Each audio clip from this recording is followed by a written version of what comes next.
भैया ए भैया का हो? अरे बहुत एगो अच्छा समाचार बाटे। कौन चीज? अरे भैया हमार नौकरी लग गई। नौकरी? हाँ भैया। कब फार्म भरल से? अरे कही है बाहर से बा।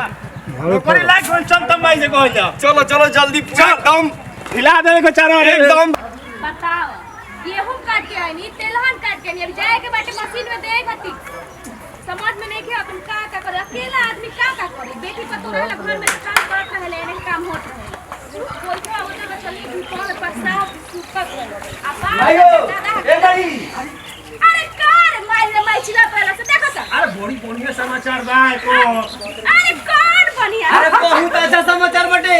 अरे कौन बढ़िया समाचार अच्छा बा बा अरे का बा अरे बहुत अच्छा समाचार लाई बनी आज। अरे तो का अच्छा समाचार बा? एकर नौकरी हो गई। का हां साचो हां भाई। अरे ये बेटा झूठ कैसे बोला अरे सोचिए ना भाई। खुशी की बात करी बाबू फिर चल चलो नियम मरण बैठो। चल अरे चल अजी सुना त नहीं बड़ा खुशी के बात बा का अरे हिने जानो त नहीं अरे का बताई अरे बाबू अरे का खुशी भइल बा। बा तरमा में घे। अरे बहुत खुशी के बात बाटे। जानो त नहीं टोला में मिठाई बंटवाई भैंसिया बिया का गइले। तू त खाली भैंसिया के फेरा में रहेला। अरे जानो त नहीं ये कोनो से बहुत ऊपर से ऊपर भी खुशी की बात बा ना बाबू एकर नौकरी हो गई।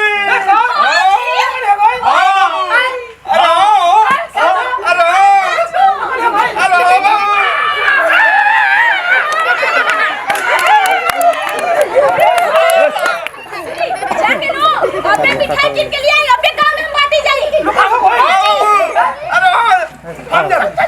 अरे सुनी तनी जी अजी मिठाई ले खाओ तनी रह दो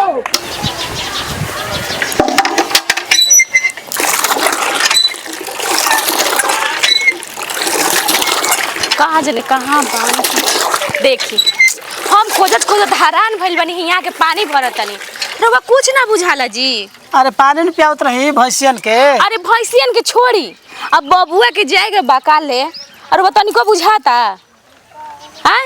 चलो कुछ बनाए पड़ी लिया पड़ी। हम तो वही कहत रहे जी कि मान ले आज तक ले तो बबुआ के हम पढ़े खातिर पटना जात रहे हैं तक आजे जाई तो तले जी घबराते के सांझ ले आइल ना बबुआ अब जाता ज्वाइनिंग लेटर मतलब वही काची कहाला जी हमरा तो पढ़ल नहीं ज्वाइनिंग लेटर आइल ज्वाइन करे जाता नौकरी तो हमर बबुआ कैसे रहियन कैसे ना हमर जी इतना घबराता रहे। हमरो तो बुझाते बा आज तले नजरी के दूर ना कोनो लइका रहल बुझाता कैसे रही का बनाई का खाई। जाहे दीजिए कुछ भी कही हम करेजा में पत्थर रख के अपन बबुआ के विदा करब कि नौकरी तो लाग गइलू अपन घर के गंवार के दुनिया के सबके नाम रोशन तो कइला नु कम से के फल्ला के बेटा के नौकरी लाग गई। बड़का तो ना पढ़ पाई करेजा उछू गई देखनी ओकरे पढ़े खातिर 2 कट्ठा जमीन बेच देनी अपन। छोड़ी सब बात जा दो अजी रोम जी खुशी के आंसू है पतो उतारम धूमधाम से डांटा के चोट खूब नाचम बबुआ के बियाह में जन्नी खूब सुनी ना जाई बाजारी पर से मैदा उदा किन के लिए खासा से छान दी बबुआ के जाई तो सब छान दी और हम खाई बबुआ। हां जाई आ देख हम सोचम ना ज्यादा छिनु तो बीपी डाउन हो जाला राउ। खुशी के बात बा जा दो बाहर जाई तबे न कमाई। हां बात तो सही कने जाई तब अब लोहार डराई की अथी से लोहा की पुष्टाई तो हथियार बनी। सुनी बबुआ के सामने नु तनिको रो मत दम खुशी से विदा करे के बबुआ के बुझाए के ना चाहिए। ठीक बनो जाई चली तो चल घर चली जा रोवा मोड़ैया पे का। अरे हौ लाठिया ले अब डांड में दौड़त बा।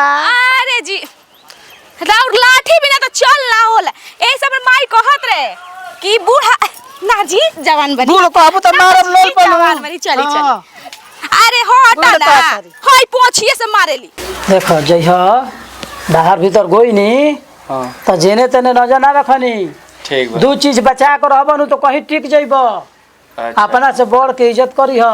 ठीक बाटे ठीक नो ठीक हां ख्याल रखिए अपना टाइम से खई ह पी ह। ठीक बा पापा। हां तो मन नहीं करत के तारा के हम का कहि ले काहे से छोड़े नहीं की के ना हूं ठीक नो। अरे का हो जाए के टाइम हो गइल घर में रहबू आवत नहीं जी आव देखो जाए के टाइम हो गइल। अरे बाबू आ बाबू है ने खड़ा हो हे जे खड़ा हो अजी ई न पूरा पश्चिम हां ये धत बउआ थलिया बाबू हमर तारे के तो विदा करे के मन नहीं के करत। बाकी जाना तर बाबू जा तरह नो दूधे मछली आ जान तरह बाबूजी के नो चप्पल भुलाइए मत चमड़ा के छनु ठीक पहन के आई हमर करेजा किन के ले आई। अरे तो वो नहीं से कीन के लिए आई हां निमल है। अरे देहात के नुआई जी रौरा लेखा शहर में रहल बनी कलकत्ता में पढ़ल लिखल बनी वो तो बियाह कर के हमर भाग जाग गई। बाबू हमर नजर गुजर सब उतार दे तन तारो अजी रौवा कुछ ना कम हमर लइका जाता त जी हम समझा देले बनी। अब तो का कही हमारे तो मन कहत कि का करी हम। खुश रह बाबू हमर देखबा हो लावतनी जी लावतनी सब बना देले बड़ू नु।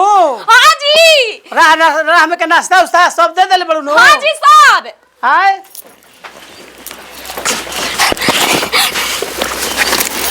देखी खई हो निमक से आए टाइम से खई हो। ठीक बा बाबू माई ठीक बा चलो ठीक बउआ सज रही है बाबू हमर ठीक बेटे देखी आए फोन करी हो। अजी बड़का बाबू नहीं खेलो को ना जाई स्टेशन यहाँ पर छोड़े खाते। अच्छा हम कह तनी चल जाई जा तो चुप रह रोलक बात नहीं के नौकरी लागल नु बा ना जाई तो कैसे होई। सरकार हो रहा लोग तो छोड़ के नहीं कोई ले बाबू जाए के मन नहीं को। अच्छा नौकरी के बात बा बाजबो तो कैसे बताओ। बाबू हमर अच्छा से जाओ खुशी से विदा करम जे काज काय रोम जा राव नौकरी लागल बता खुशी के बात बा। बाजा बाजी घर में बियाह करम तो जवाब जानी जवाब का पीट देम जा। पढ़ा लिखल लड़की के उतारम हमरा से इंग्लिश से बतियाई। अच्छा से जा बाबू हमर जा करे जा जा चली जी दुआरे पर से रेत दी जा चली जा। हां का भैया आजो के दिन रहुए झाड़ुए बाहर न लौकत हटे का करी रे? अरे हम जाता नहीं ज्वाइन मेरा जात्रा ज्वाइनिंग करे नौकरी करे नु। हां भैया तो चलो चलो चलो तरह छोड़ दी चलो चलो चलो गाड़ी बैठो चल भैया का दो देनी रे बैठो चलो तो छोड़ के आए आ रहा स्टेशन। हां राइट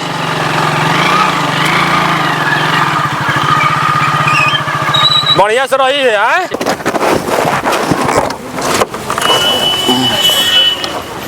आजा बेबी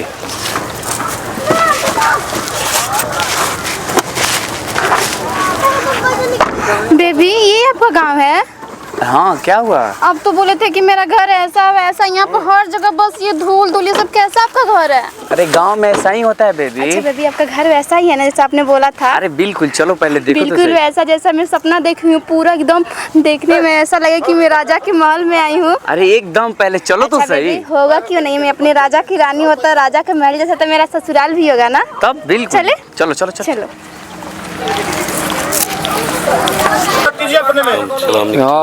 तेलहन अब की दामाद एगो एकदम 5 क्विंटल निकल जाओ। ए गुडू है देखो नगद लाल के लइका भाई कहां से हीरोइन उठा लिए लो को हतलान तिलक लेवे के 20 लाख। अरे बेबी गांव के लड़के हैं ध्यान मत दो।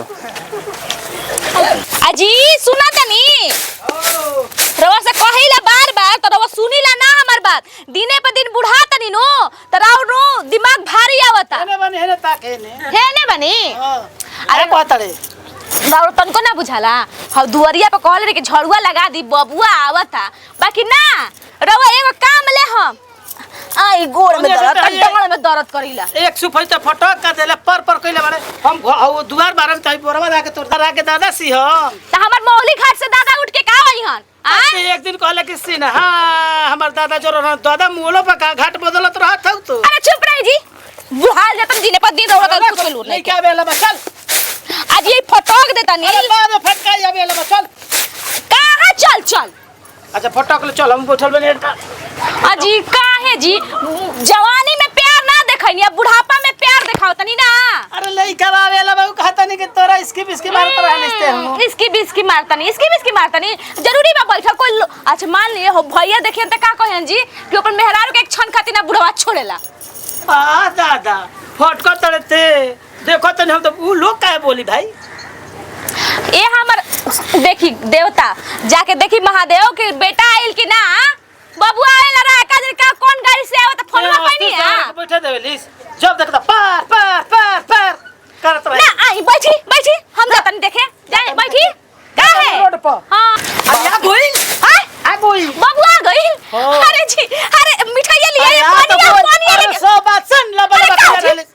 आ तो गोइल अरे याद तक अरे सुन ना पहले का भइल आ तो गोइल लेकिन ठीक से बड़ा नु बाबू हमार अरे सब ठीक बा सुना पहले बते सुन ले हमरा बात ना सुना बाबू के लिए आई आवत आ तो गोइल एगो साला लेके आवत लड़की ओ हां पे अरे बाग जी राव आंखों से कमजोर लौकाता देखा अरे हमर बाबू अरे कतरा मोटा गइल बा जी होय ना देख होय देख होय कोनी हो बाबू अरे अरे ये लोग का आप रउआ लोग हमेशा काम काम करले रहिला अब हम कमाए लगनी सब करे के जरूरत नहीं खे बाबूआ हाय हाय करिया परी कौन अरे बताओ तनी चली पहले अंदर चली पापा ना ना अंदर ना बाबूआ हेने आ की हो अरे बेबी हमको टच क्यों कर रही है कितना गंदा है माई हाय बाबूआ रे हेने आ की हो अरे चली पहले अंदर अब आ तब नु बताओ तनी अरे बोल की हो चलो पहले अंदर तब नु बताई ना हम अंदर ना जाई अरे बताओ की हो ये कौन है कांदा हमको डांट क्यों रही है अरे ये मम्मी है और ये पापा हैं